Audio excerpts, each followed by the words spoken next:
Shalom Bapak Ibu, kita bertemu lagi di pagi yang cerah ini. Kita sebentar akan mendengarkan firman kebenaran. Untuk itu mari kita siapkan hati, pikiran kita, serta seluruh keberadaan kita. Mari kita tundukkan kepala. Bapa di surga, hari berganti hari, waktu pun berjalan begitu cepat. Tapi kami ingat, kami mempunyai Bapa di surga, mempunyai Tuhan Yesus, dan Roh Kudus menyertai kami, sehingga hidup kami tidak sia-sia. Kembali di pagi ini, kami mau dengar firman-Mu, berbicaralah. Berkati mulut hamba-Mu untuk menyampaikan kebenaran ini, agar pesan yang dari surgalah yang mengalir. Terima kasih Bapa, hanya dalam nama Tuhan Yesus kami berdoa. Amin. Bapak Ibu sekalian, dahulu gereja pernah membuat satu kesalahan besar. Saat itu gereja memiliki pengertian bahwa bumi ini adalah pusat dari jagat raya. Seluruh jagat raya berputar mengelilingi bumi. Hari itu gereja mempunyai pengertian seperti itu. Bisa dibayangkan, hari itu orang tua kalau ngajak anaknya malam hari melihat ke langit, mereka pada bangga. Lihatlah nak, seluruh alam semesta berputar mengelilingi kita. Kitalah pusat alam semesta. Bangga sekali. Tuhan memprioritaskan bumi sebagai pusat alam semesta. Seolah-olah demikian. Makanya manusia merasa bangga, merasa penting menjadi pusat dari seluruh jagat raya. Itulah pengertian gereja saat itu. Tetapi di kemudian hari, terbukti itu tidak benar. Gereja hari itu mempunyai dogma bahwa Tuhan sangat menyanjung bumi. Tuhan menciptakan bumi sebagai pusat dari segalanya. Seluruh alam semesta, bayangkan. Planet-planet, bulan, bintang, matahari, galaksi, semua mengitari bumi sebagai pusatnya. Luar biasa bukan? Tapi ternyata salah. Bumi itu bukan pusat. Ya, hari ini kita salah. Di kemudian hari ada seorang ilmuwan namanya Kopernikus. Ia bekerja di gereja. Ia tidak berani mengatakan kebenaran. Di malam hari ia naik ke atap gereja. Ia menggunakan teropong yang hari itu masih sederhana tentunya. Ia mengamati pergerakan bintang. Kok malam ini beda dengan malam kemarin? Bintang-bintangnya. Kalau semua mengelilingi bumi, pasti berulang lagi pemandangannya. Tapi ini kok tidak? Berarti bukan bumi pusatnya. Tapi Kopernikus menyimpannya di dalam hati. Ia tidak berani mengungkapkannya. Sebab ia bisa dikatakan bidat, dihukum mati, melawan dogmanya gereja. Inilah kesalahan gereja. Menganggap Alkitab ada di bawah ilmu pengetahuan. Hari ini pun masih sama. Jika ada orang yang menganggap Alkitab di bawahnya pengakuan iman gereja atau di bawahnya hasil konsili, maka orang itu sebenarnya melawan Tuhan. Firman Tuhanlah yang ada di paling atas. Yang lain itu bahkan dibuat berdasarkan Alkitab. Ada amin? Katakan benar kalau iya, kalau benar. Tidak kalau tidak. Kalau bukan demikian, itu asalnya dari si jahat. Orang-orang yang bapaknya iblis atau setan itu suka begitu. Alkitab itu dikalahkan dengan ilmu pengetahuan, dengan tradisi dan sebagainya. Cepatlah bertobat Bapak Ibu. sebelum semuanya terlambat. Tetapi kemudian Kopernikus benar ternyata. Tapi Kopernikus tidak berani mengungkapkan hal itu sampai ia mati.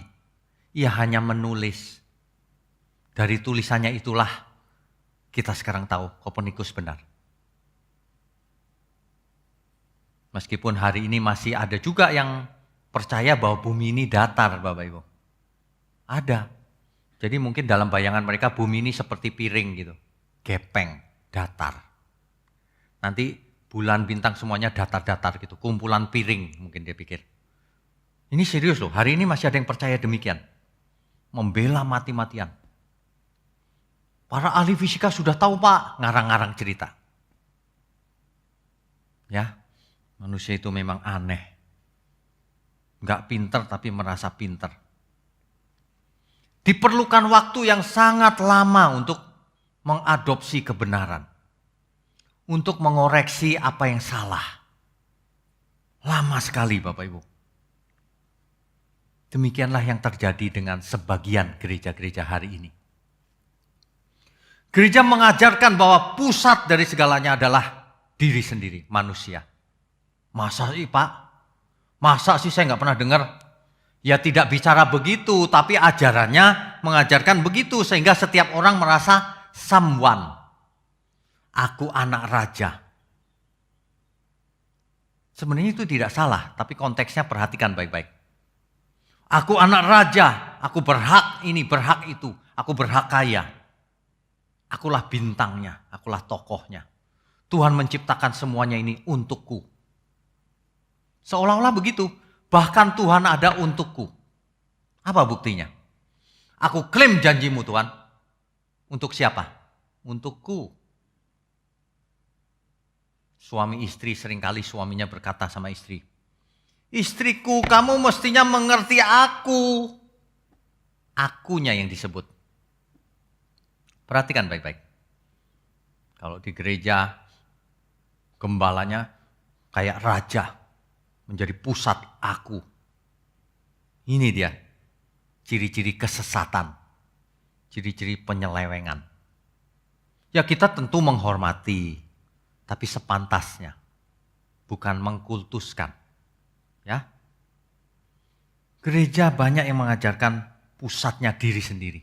Teologi kemakmuran, hyper grace, teologi mistik, dan sebagainya.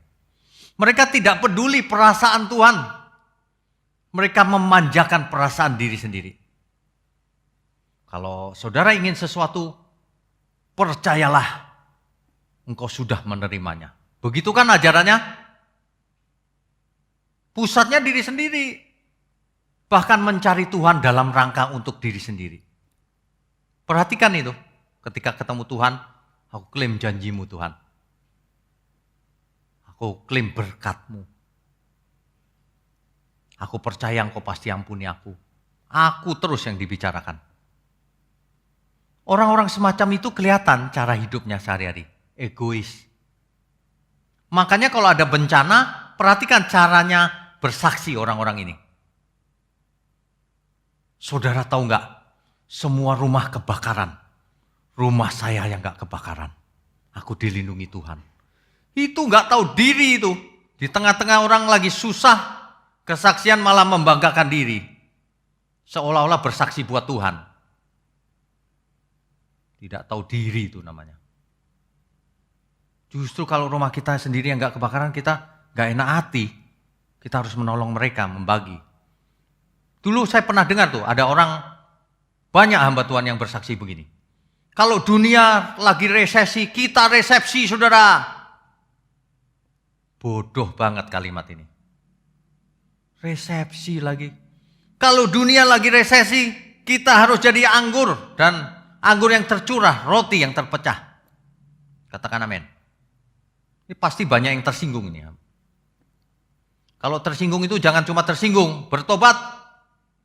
Salah itu ngaku salah. Saya juga pernah buat salah. Semua orang pernah buat salah. Tapi jangan terus dilakukan. Amin ya. Ya iyalah, kalau terus-terusan mau apa sih? Mau cari apa? Di mulut bicara mau ke surga. Perbuatan mau ke neraka. Karena kita dihakimi bukan berdasarkan mulut loh. Berdasarkan perbuatan. Coba diperiksa seluruh ayat Alkitab. Berdasarkan perbuatan. Kita dihakimi. Sebab perbuatan seseorang mencerminkan imannya. Ya. Hati-hati. Mentalitas orang yang datang ke dewa-dewa zaman dulu. Sama, itu dalam rangka fokusnya untuk kepentingan diri. Perhatikan, untuk kepentingan diri. Kalau sudah ketemu dewanya, ia mempersembahkan sesuatu, lalu minta sesuatu sebagai gantinya. Sudah pasti, minta kekayaan, minta jodoh, minta keselamatan, supaya tidak sakit, minta kesembuhan. Untuk diri sendiri yang dipikirkan. Pernah nggak orang yang datang kepada dewanya, dia berpikir, dewaku suka apa ya? Aku harus niru cara hidup dewaku. Nggak pernah ada itu. Ketika seorang datang kepada dewa selalu transaksional. Selalu terjadi transaksi. Tuker, barter. Aku persembahkan ini ya, tolong dibalas. Begitu. Kalau enggak gini, aku persembahkan ini ya, tapi jangan hukum aku, jangan marah ya. Gitu, hukumannya bukan, relasinya bukan antara bapak dan anak. Bukan antara yang dikasihi dan mengasihi. Tapi transaksi. Tidak ada relasi kasih di situ. Itu sama persis dengan kalau orang sekarang pergi ke dukun. Transaksional pasti. Tidak pernah ada orang yang pergi ke dukun karena mengasihi sang dukun. Gak ada. Amin ya. Begitu juga orang yang baru bertobat. Transaksional. Aku mau ke gereja supaya tokoku laris. Supaya anakku sembuh. Supaya ini, supaya itu. Aku bernasar Tuhan. Kalau bisnisku sukses. Ku bagi 10% Tuhan. Transaksional. Seperti orang-orang perjanjian lama, transaksional.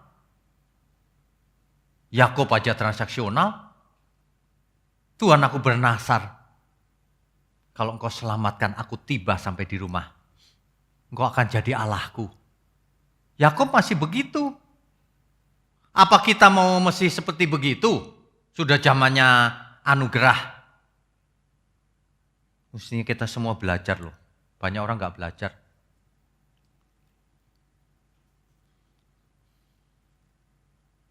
Yang menyedihkan itu sudah Kristen sudah lama.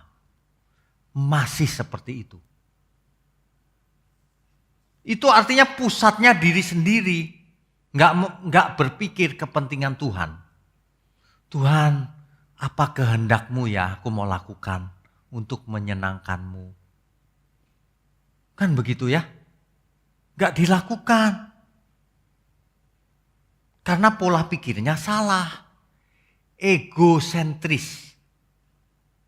Egosentris, pusatnya diri sendiri. Padahal ketika Tuhan menciptakan alam semesta ini, bukan bumi pusatnya. Coba kita baca.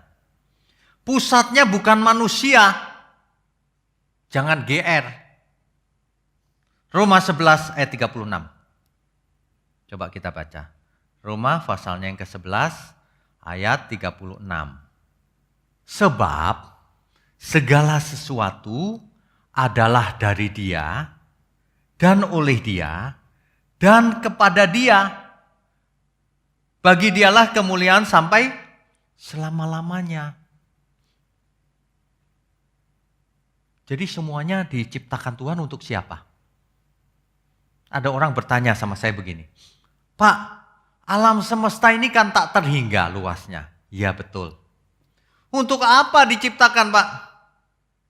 Manusia cuma ada di bumi. Untuk apa begitu banyak boros? Loh, kamu gak mengerti. Semua itu diciptakan bukan buatmu, bukan buat kita. Itu untuk kemuliaan Tuhan. Bukan buat kita. Ya. Mazmur 19 ayatnya yang pertama.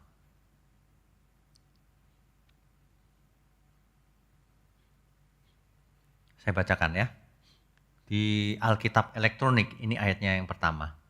Di Alkitab yang buku tercetakan mungkin ayat kedua. Saya bacakan ya.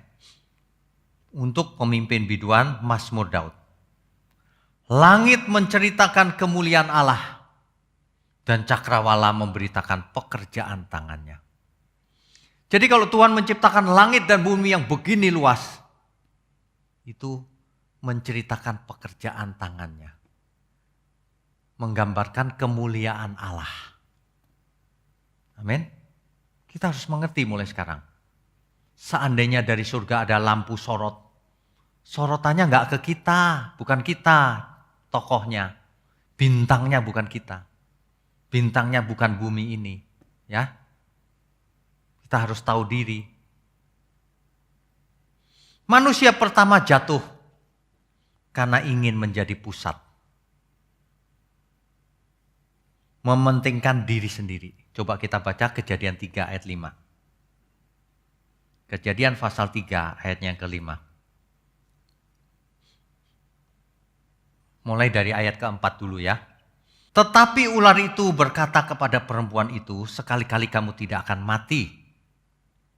Tetapi Allah mengetahui bahwa pada waktu kamu memakannya, matamu akan terbuka.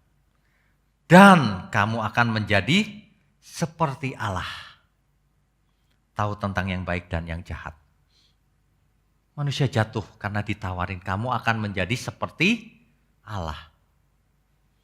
Iblis ini tipuan si iblis. Iblis ini modusnya dari dulu selalu begitu, perhatikan baik-baik. Sejak Eden modusnya selalu begitu. Kamu gak mati nanti kamu jadi seperti Allah. Selalu jadi modusnya iblis. Kita ingat dulu iblis jatuhnya juga karena hal itu. Yesaya 14 ayat 13 sampai 14. Yesaya pasal 14 ayat 13 sampai 14. Engkau yang tadinya berkata dalam hatimu, aku hendak naik ke langit. Coba bayangin, aku hendak mendirikan tahtaku mengatasi bintang-bintang Allah. Wah, dia mau berkuasa, mau menjadi pusat perhatian. Dan aku hendak duduk di atas bukit pertemuan jauh di sebelah utara. Ayatnya yang ke-14. Aku hendak naik mengatasi ketinggian awan-awan. Hendak menyamai yang maha tinggi. Wah, bayangkan Bapak Ibu. Hendak menyamai yang maha tinggi. Ia ingin jadi pusat perhatian. Inilah yang menjatuhkan iblis. Dan efektif menjatuhkan manusia juga. Di Eden manusia jatuh karena itu. Engkau akan menjadi seperti Allah. Waduh. Musa mengerti hal ini. Ia tahu bahwa yang memimpin Israel bukan dirinya. Tetapi Tuhan semesta alam. Yang memimpin Israel keluar dari Mesir. Keluaran 33 ayat 15. Berkatalah Musa kepadanya, jika engkau sendiri tidak membimbing kami, janganlah suruh kami berangkat dari sini. Musa tahu benar, kalau bukan engkau sendiri Tuhan yang membimbing kami, jangan suruh kami keluar dari Mesir. Musa tahu pusatnya adalah Tuhan, bukan dirinya. Ya. Musa tidak berpikir bahwa dirinya adalah pusat atau tokoh utamanya. Tidak. Lebih jauh lagi Musa ingin melihat kemuliaan Tuhan. Keluaran 33 ayat 17 sampai 23. Musa ingin sesuatu yang lebih. Tunjukkanlah dirimu Tuhan. Tapi Tuhan berkata, nanti dibaca sendiri ya. Kalau kutunjukkan diriku, kamu mati. Tidak ada seorang pun melihat Tuhan dan masih bisa selamat. Tuhan di sini, Tuhan hurufnya besar semua. Dalam teks asli dipakai kata yud, he, vav, he, atau yud, he, waw, he. Ya, gak ada seorang pun bisa melihat Bapa di surga dan masih hidup. Gak ada. Oke, Ayub mengalami perubahan orientasi. Tadinya Ayub juga sama, pusatnya diri sendiri. Perhatikan baik-baik. Ketika berdoa, Ayub berdoa untuk anaknya. Mempersembahkan korban bakaran. Kalau anakku buat salah, ampuni ya Tuhan. Itu tidak salah loh doa itu. Kita juga melakukannya. Tapi kalau cuma itu, tanpa memperhatikan pekerjaan Tuhan, tanpa memperhatikan perasaan Tuhan, maka itu egosentris namanya. Ya, kita harus teosentris, pusatnya Tuhan, bukan diri sendiri. Dahulu di zamannya Ayub, itu orang berpikirnya begini, kalau kita taat, diberkati. Kalau kita tidak taat, dikutuk. Ternyata Ayub meskipun taat, mengalami penyakit, bencana dan sebagainya. Seolah-olah Ayub dikutuk. Padahal itu bukan dikutuk. Itu dicobai atau diuji. Tuhan mengizinkan iblis untuk menguji Ayub. Supaya Ayub mengalami perubahan orientasi berpikir, perubahan pusat. Tadinya pusatnya diri sendiri, sekarang pusatnya Tuhan. Sekarang aku tahu Tuhan. Aku mengalaminya. Mengalami Tuhan. Bukan apa kata orang. Kalau apa kata orang masih memikirkan diri sendiri. Tapi kalau mengalami, Yakub mengalami melihat kemuliaan Tuhan. Yakub ngeri dan ia mencabut semua perkataannya yang mengeluh kepada Tuhan. Ya, supaya terjadi orientasi berpikir, apa yang kita dengar, kita serap melalui pikiran dan mata dan telinga, harus kebenaran yang murni. Kalau kebenaran itu diplesetkan menjadi tidak murni lagi. Perhatikan, seluruh Alkitab, seluruh kitab suci menubuatkan tentang Tuhan Yesus. Mencatat tentang Dia. Mendeklarasikan pekerjaannya. Pusat dari segalanya itu bukan kita. Pusat segalanya itu bukan bumi. Pusat dari segalanya itu Tuhan Yesus. Ada amin? Jadi kalau ada sinar dari surga gitu supaya tokohnya tersinari gitu, Tuhan Yesus. Masih ingat gak waktu Tuhan Yesus dibaptis oleh Yohanes Pembaptis? Ada suara dari surga. Ada suara dari Bapaknya di surga. Inilah anak yang kukasihi, kepadanya aku berkenan. Pusatnya Tuhan Yesus. Pusat yang sebenarnya Bapa di surga. Tapi Bapa di surga mengutus Tuhan Yesus supaya menjadi pusat bagi kita semua. Ada amin? Sayang sekali banyak orang tidak mengerti sehingga pusatnya tetap diri sendiri. Perhatikan, Tuhan Yesus melakukan kehendak Bapanya. Di Yohanes 4 ayat 34. Tuhan melakukan tugas yang diberikan oleh Bapanya. Kemudian Tuhan sama seperti Bapa mengutus aku mengutus kamu. Kita diutus oleh Tuhan Yesus. Bapa di surga mengirimkan sang pusat perhatian. Sang tokoh utamanya, Tuhan Yesus. Supaya kita pun belajar dengan pusat yang benar, Tuhan Yesus. Jangan kita menjadi pusat diri sendiri, binasa nanti. Itu sebabnya Tuhan mengutus kita. Supaya kita menjadi alat di tangannya. Supaya kita berpusat pada pusat yang benar. Jangan berpusat pada yang lain.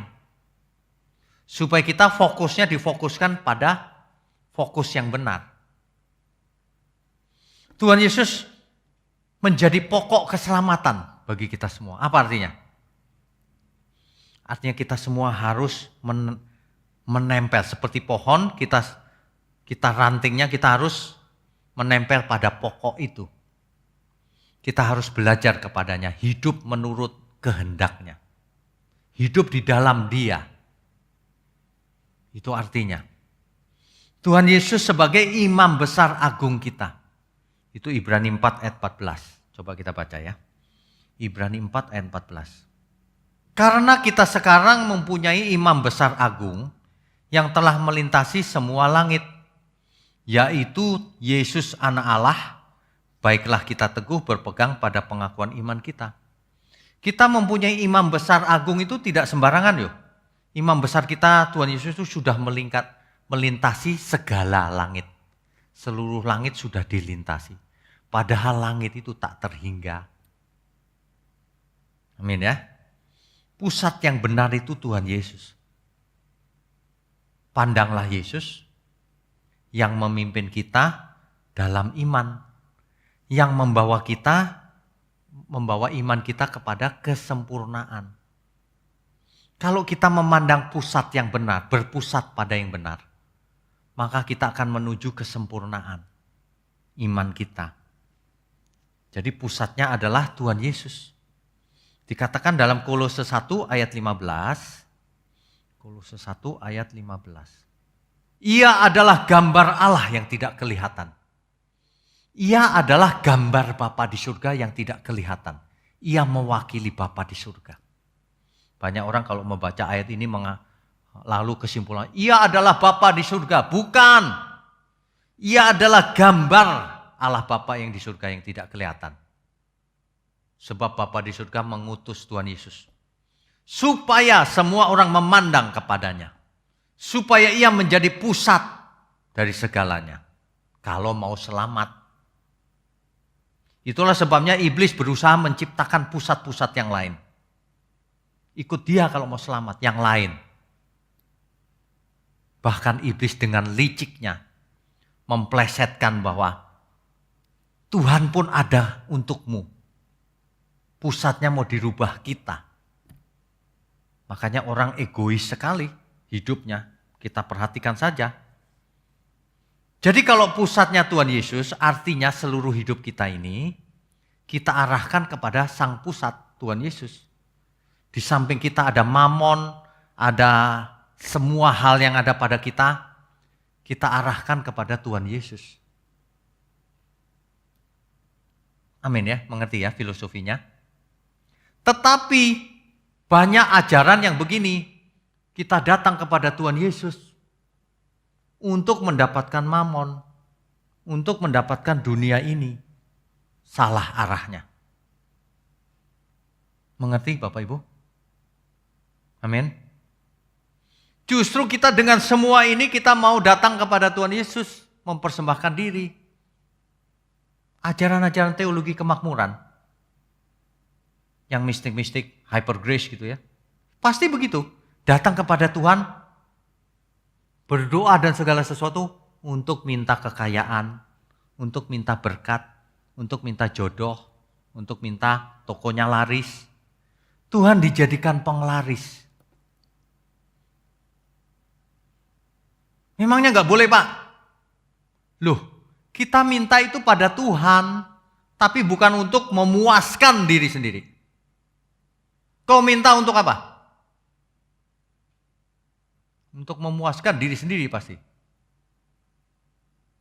Kalau kita dibuat sehat, dibuat tidak kekurangan, itu dalam rangka untuk berpusat pada Tuhan. Banyak orang, iya sih semua ini untuk Tuhan. Di mulut, dalam perbuatannya kelihatan untuk siapa. Ya, bertobat ya Bapak Ibu. Jangan mau dengar lagi teologi kemakmuran. Aku klaim janjinya, itu untuk diri sendiri itu. Dalam nama Yesus kalau butuh sesuatu. Untuk diri sendiri itu. Kalau orang sudah mengerti ya, dia nggak akan menyebut nama Tuhan sembarangan. Dia pasti hormat. Ketika berkomunikasi dengan Tuhan, ketika berdoa pasti hormat. Tuhan, terima kasih kalau aku masih bisa hidup hari ini. Terima kasih kalau aku masih sehat. Ke depan aku mau mempersembahkan seluruh hidupku. Ajari aku ya Tuhan, supaya aku mempunyai pengertian yang benar. Kalau Tuhan gembalaku, aku tidak ingin apa-apa lagi. Karena itu lebih dari cukup bagiku. Iman yang benar tuh begitu. Ajaran yang nggak benar itu memuaskan diri sendiri. Kalau aku bisnis 100 kali lipat omsetnya. Aku dibuat kaya raya di bumi, apalagi nanti di surga. Aku tidak pernah sakit. Iman-iman fantasi ini dibangun. Dan kalau itu didengar tahunan, karatan di pikiran. Makanya ada banyak jemaat yang sudah karatan. Bapak Ibu sekalian, kalau mendengar firman ini, bertobat. Jangan dengar lagi yang begitu-begitu. Belajar yang benar, baca sendiri Alkitab sambil mendengarkan firman. Diperiksa, jangan setiap orang yang khotbah diaminkan terus. Mentang-mentang khotbahnya menyenangkan telinga. Enggak takut firman Tuhan. Firman Tuhan sudah bicara loh, nanti akan datang waktunya. Orang suka dongeng-dongeng. Suka mengumpulkan guru-guru yang menyenangkan telinganya. Padahal tidak sesuai Alkitab. Itu mendidik manusia menjadi tidak tahu diri kepada Tuhan. Berani mengklaim Tuhan.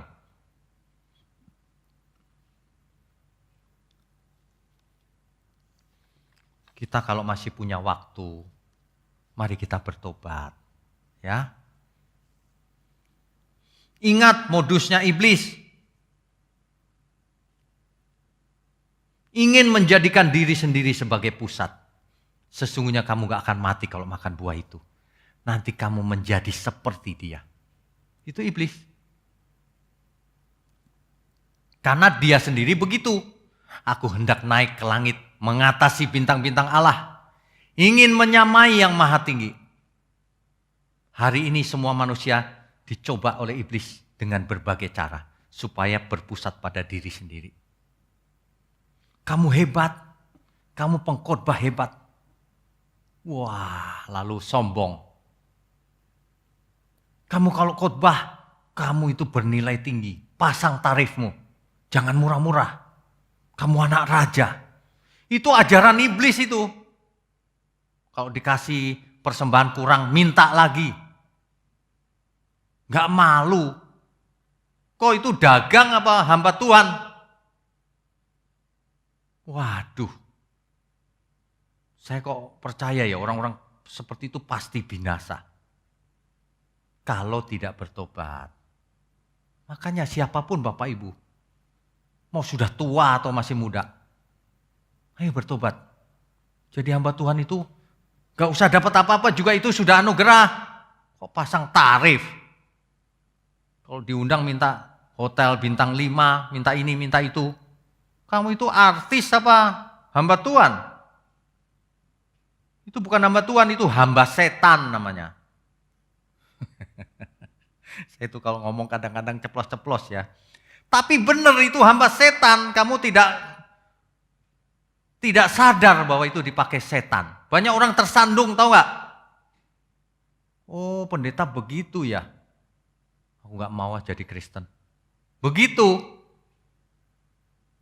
Waduh, ini mengerikan loh. Banyak orang cerita sama saya tuh, dari dulu begitu ceritanya. Adam jatuh gara-gara itu. Sekarang hamba Tuhan dia begitu tuh. Aku merasa berhak. Berhak diperlakukan istimewa. Ya itu pasang tarif segala itu. Sesungguhnya itu sudah jatuh sih, bukan nunggu nanti. Itu sudah jatuh. Perhatikan saja apakah ia diberkati hidupnya. Oh, hartanya banyak, itu bukan berkat, itu kutuk, saya kasih tahu. Karena nggak dipergunakan untuk menolong orang, dipergunakan untuk hidup mewah-mewahan.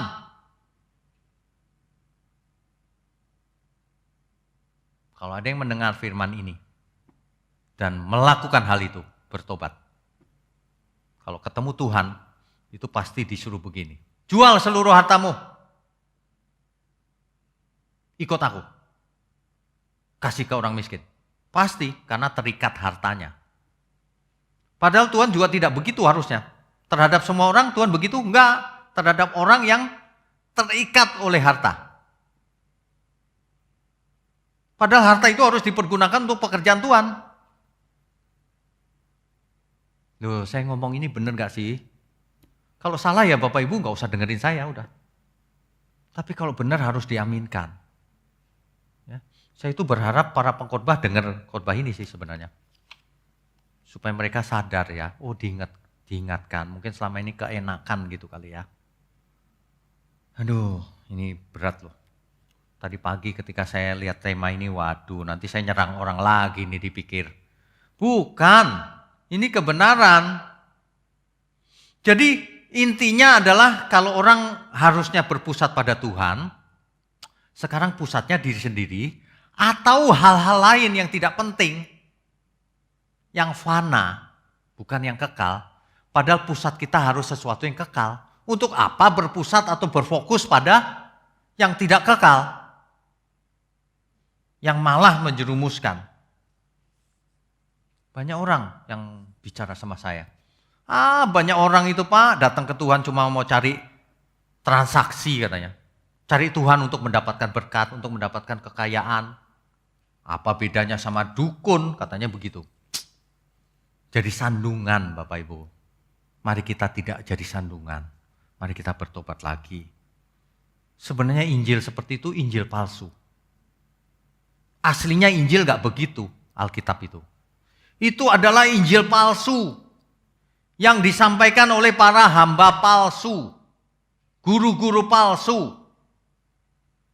Menyenangkan telinga, sebenarnya lebih menyenangkan diri sendiri dia. Kelihatan sih, dikit-dikit yang diomongin persembahan terus. Nggak membuat jemaat dewasa, jemaat itu harus memberi persembahan, betul. Tapi jangan dimanipulasi seolah-olah kalau nggak memberi persembahan dikutuk. Nggak ada itu begitu. Bahkan 10% itu kurang, seluruh hidup kita harus dipersembahkan kepada Tuhan. Bahkan kalau orang tidak punya, makan aja susah, nggak usah kasih 10%. Gereja yang harus kasih 10%. Selama ini yang ngajarin nggak gitu, udah nggak punya apa-apa. Dalam kekurangan ngasih, nggak tahu diri itu. Gereja yang harus ngasih.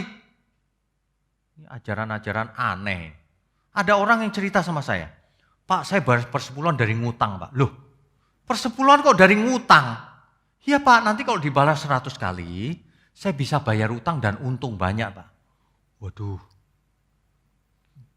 gila ya pikiran bisa begitu. Ini yang ngajar pasti luar biasa ini sesatnya. Sampai orang ngutang-ngutang karena nggak enak nggak bisa bayar persepuluhan. Padahal persepuluhan itu dari apa yang ada, bukan dari utang. Ingat, kata-kata saya jangan dipelintir. Banyak orang jahat di luar sana. Melayani Tuhan tapi jahat. Nanti dikatakan saya anti perpuluhan lagi. Tidak. Bahkan saya anjurkan kasih 20%. Tapi kalau nggak punya nggak usah kasih. Pas-pasan nggak usah kasih. Ini bukan soal duit, ini soal hati, Bapak Ibu. Amin ya. Mari berhenti dari segala keinginan kita. Mari kita berpusat pada Tuhan. Apapun yang kulakukan, selalu untukmu Tuhan. Begitu harusnya, ya.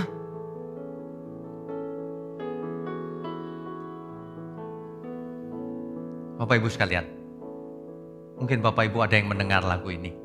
Ini sangat bagus. Semua yang kita lakukan harus kita persembahkan bagi Tuhan. Selalu untukmu Tuhan.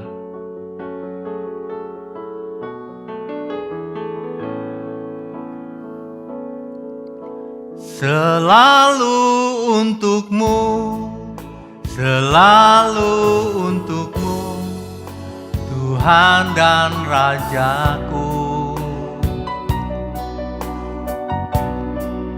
Semua yang ku perbuat, baik siang dan malam, selalu untukmu. Segenap hidupku adalah milikmu, untuk kemuliaanmu.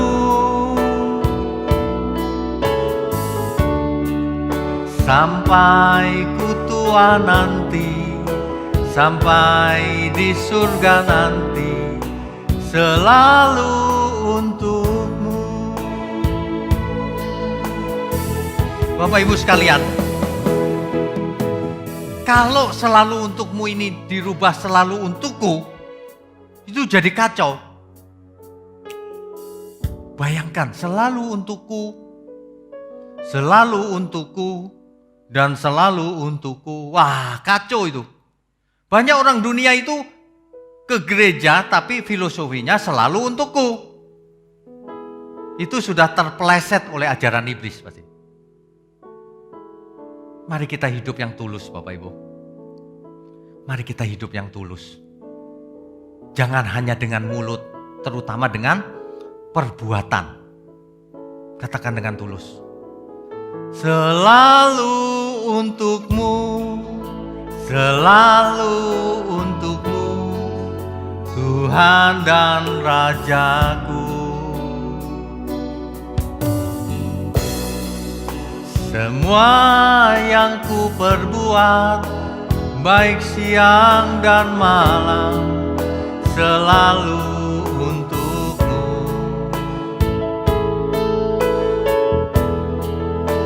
Segenap hidupku adalah milikmu, untuk kemuliaan-Mu.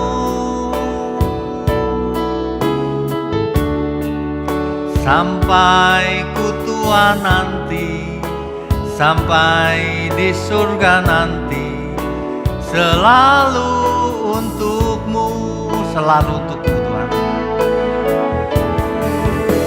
Selalu untukmu, selalu untukmu, Tuhan dan Rajaku. Semua yang ku perbuat, baik siang dan malam, selalu untukmu. Segenap hidupku adalah milikmu, untuk kemuliaan-Mu.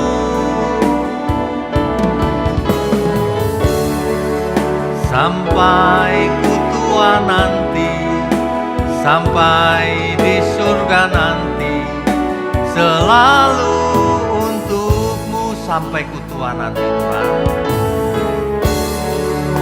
Sampai ku tua nanti, sampai di surga nanti, selalu untukmu. Bapak Ibu sekalian, kita sudah mengerti pusatnya Tuhan Yesus, bukan kita. Oleh sebab itu, mari kita persembahkan seluruh hidup kita hanya bagi Tuhan. Dan kita sangat diberkati, sangat dianugerahi, karena Tuhan mengutus kita juga. Artinya Tuhan membagi kemuliaannya kepada kita. Tapi kita tidak boleh berpusat pada diri sendiri. Amin ya, amin. Mari kita tundukkan kepala. Bapa di surga, terima kasih kalau kami diingatkan bahwa ajaran yang benar berpusat pada Engkau, berpusat pada Tuhan Yesus, bukan berpusat pada diri sendiri.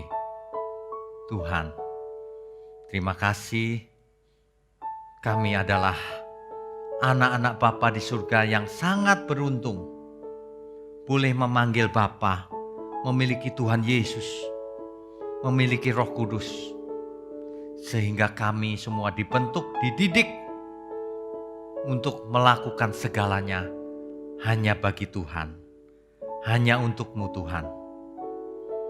Berkati gereja-Mu di tempat ini, berkati channel ini, agar mencelikkan mata rohani setiap orang yang membukanya, agar terbuka mata hati rohani mereka, bahkan sampai ke ujung bumi. Terima kasih Tuhan. Kami berdoa dan mengucap syukur hanya di dalam nama Bapa, Putra dan Roh Kudus. Haleluya. Amin. Saudara sekalian, bicara soal kebenaran, setiap orang merasa benar. Makanya semua kecap di nomor satukan. Ada orang yang mengatakan saya paling benar, ini paling benar, itu paling benar. mana sebenarnya yang paling benar. Oleh sebab itu, hadiri seminar 7 natur kebenaran dan aplikasinya. Seminar ini wajib dihadiri oleh para teolog, apologet, pengkhotbah, bahkan oleh para jemaat sendiri, agar kita bisa membedakan manakah yang benar, manakah yang salah. Inilah alat uji kebenaran yang sangat objektif dan alkitabiah. Pastikan saudara ikut dan ajak seluruh saudara dan sahabat-sahabat. Bapak-bapak dan ibu-ibu yang terkasih dimanapun berada, yuk kita belajar pelajaran Alkitab bersama secara online setiap hari Rabu jam 7 malam bersama pendeta Bapak Wignio Tanto secara online, bisa melalui Zoom. Tetapi kita harus mendaftarkan dulu ke nomor berikut ini. Selamat bergabung dan Tuhan Yesus memberkati.